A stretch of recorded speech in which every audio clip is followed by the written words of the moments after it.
So you've got this cool riff, this cool progression, but you can't seem to get over that hump. You can't seem to write anything that fits with that. You've got some other ideas, but it's just not coming together, just not working. So in this video, we're going to give you 3 tips, 3 very powerful methods that all work together to give your song that different dynamic that you're looking for from, let's say, verse to chorus or chorus to bridge or so forth. And this is really going to just get those creative juices flowing, and it's going to help you finish your song.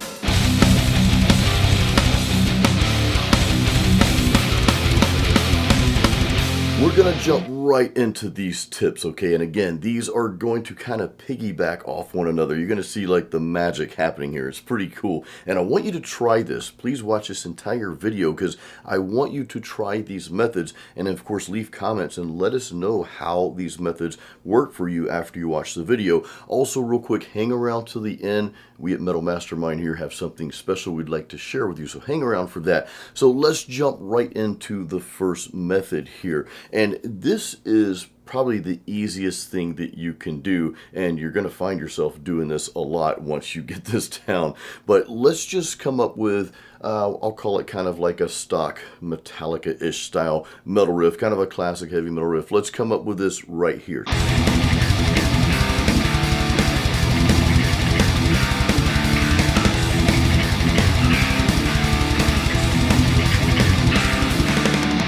So let's say that's your riff, okay, but you can't come up with anything that works with that. Or maybe you do come up with some other riffs or progressions, but it just kind of sounds the same. It's like, okay, I just kind of repeated the same thing. So the easiest thing you can do, and this is number 1 here.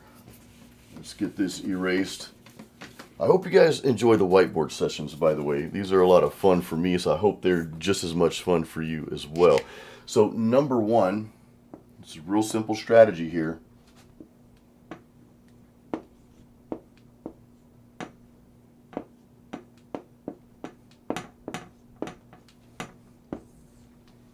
Modulate.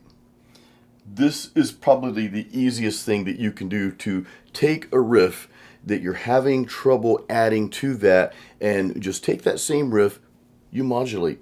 Then you have almost something completely different. Now, of course, it doesn't stop there. But first, let me explain what modulate is. When you modulate, this basically means just taking the same progression or same riff and playing it in a different key. Now, oftentimes you'll hear songs at the end, they'll modulate the chorus, right? They'll be singing in one key and all of a sudden it'll go up. Or sometimes it goes down. Same progression, but it goes to a different key. And that gives it that little kick, that little extra bit of life, and it kind of changes things. Now, again, the 2 methods we're going to share that are going to piggyback on this one, well, that's going to make it even that much more powerful and make the change that much more substantial. But let's hear what happens when we modulate the riff that we just played earlier. So I'm going to play the first riff, and then I'm going to play the modulated version right after that.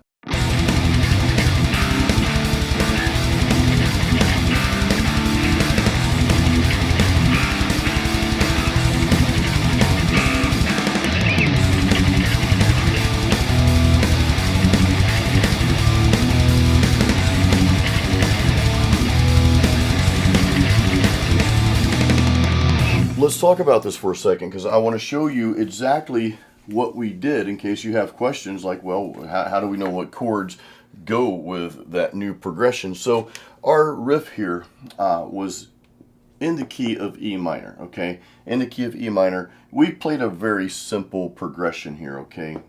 We went from E, that's an E minor, we played an E power chord, right, in the key of E minor. We went to a C, then we went to a D, okay? So that's the nature of the progression that we played the first time around. We modulated a whole step, and this is very common. This is extremely common. Remember, I was telling you about the choruses that modulate in certain songs towards the end. So if we modulate a whole step, well, a whole step up from E, okay, would be an F sharp.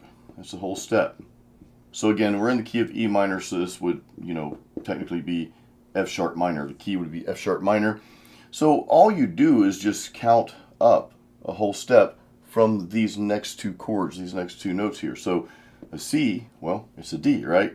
So far we've got F sharp, then we go to a D. What's the step up from, whole step up from D? Well, that's going to be E, okay?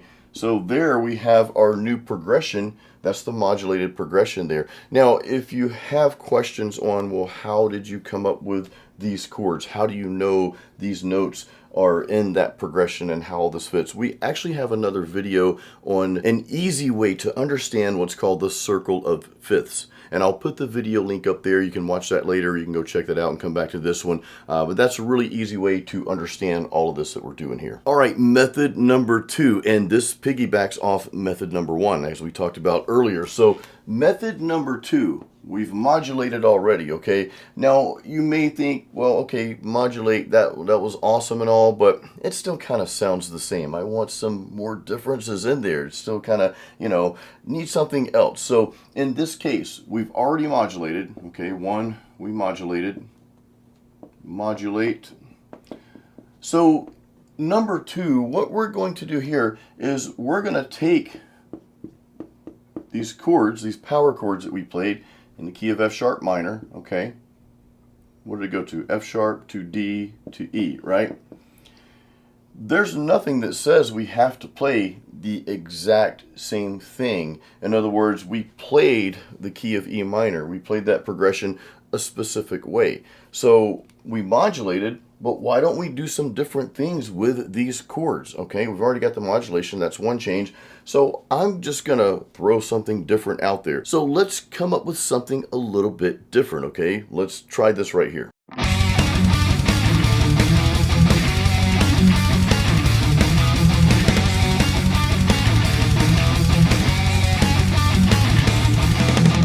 Okay, so that was pretty cool. We created now a little bit deeper separation between the two pieces of music. So now what I'd like to do, I want you to hear the first piece of music that we came up with, right? The original in the key of E minor, going to the modulated version, okay? Kind of going from like verse to chorus, we'll just call it that for now.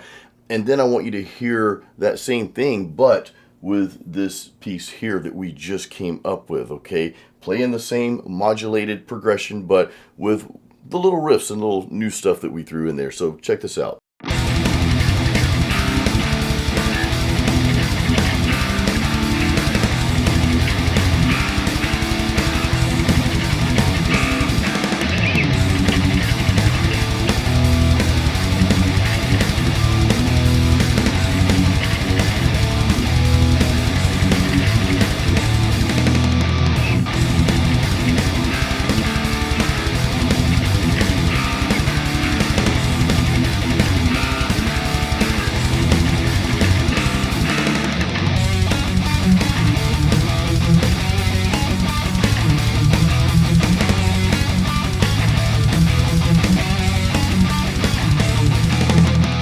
Now you can hear it in a little bit more depth, right? You heard that first, E minor progression modulated to the F sharp minor progression. That's just, playing the same thing, but playing it in a different key. But then we decided to change around a little bit how we're playing these chords here. So that created, again, that deeper separation between the two pieces of music. And real quick, before we go to number 3 here, the cool thing about what we just did, you don't have to stop at what I just shared with you.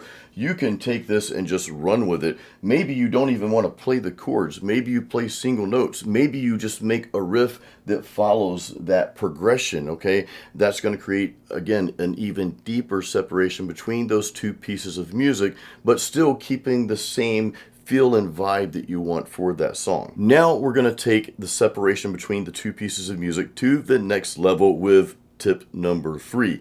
And this goes beyond just the guitar player or the keyboard player or the bass player, whoever's writing the song, okay? Whoever is writing these initial riffs, this is going to take everything to that next level and is something that you do think about eventually in your song, but we don't always think about it right away, and we don't always think about how much this can impact the song and the changes that we want to make. What we're going to do is I'm going to have you just go back and listen to that last piece of music, or the two pieces of music that we put together. let's listen to this, okay? Listen very, very carefully, and you're going to notice one thing that remained constant throughout the song, even with the changes.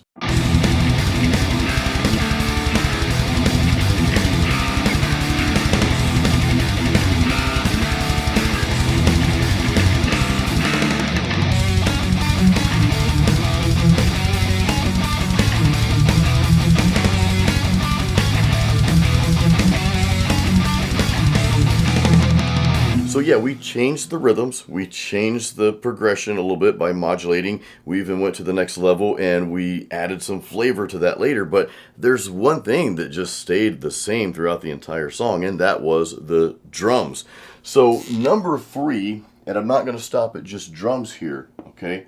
We're going to put other instruments.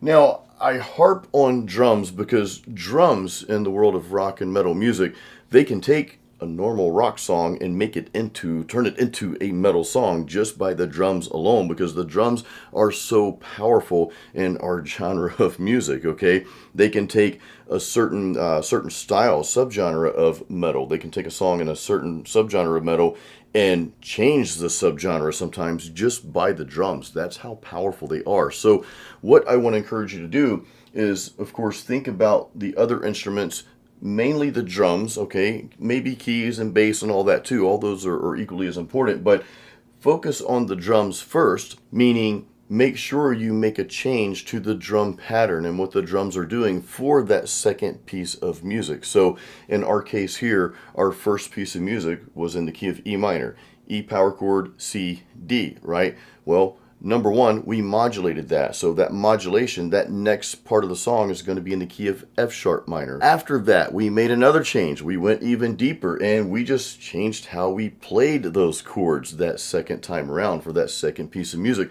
But now what we're going to do, we're going to change the drum pattern, and let's just hear that real quick. I'll play the first version, right, that we went over in the last method, which was number 2, and then I'll play the new number 3 method right after that so you can hear the difference.